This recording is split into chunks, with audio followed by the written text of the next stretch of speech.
I have a confession to make. The first time someone called an athlete the GOAT, I was completely confused. I thought, that sounded very flattering. But once I learned what it meant, I realized something. We all admire greatness. The question is, are we chasing the kind of greatness that really matters? Hey everyone, Duane here with your Minute Message for the week. So I take about 3 minutes or so to share some thoughts that I hope will be helpful to you in relating to Jesus and to life. Because as I say each week, I've discovered that following Jesus will not only make your life better, but will also make you better at life. I expect you'll discover that too. Everyone wants to be great at something. We celebrate people who win championships, build successful businesses, or become famous. But what if the greatest person in the room isn't the one everyone notices? What if greatness looks much different than what we've been taught? That's exactly what Jesus wants us to discover. How does Jesus view greatness? Is our definition of greatness different from his? Even Jesus' closest followers struggled with the issue of greatness. They often argued between themselves which of them was the greatest.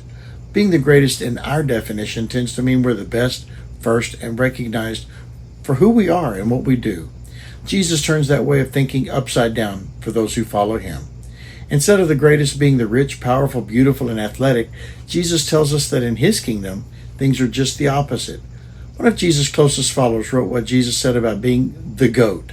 We can read it in the New Testament letter we know as the book of Matthew. In chapter 23 and verse 11, Jesus said, "The greatest among you must be a servant."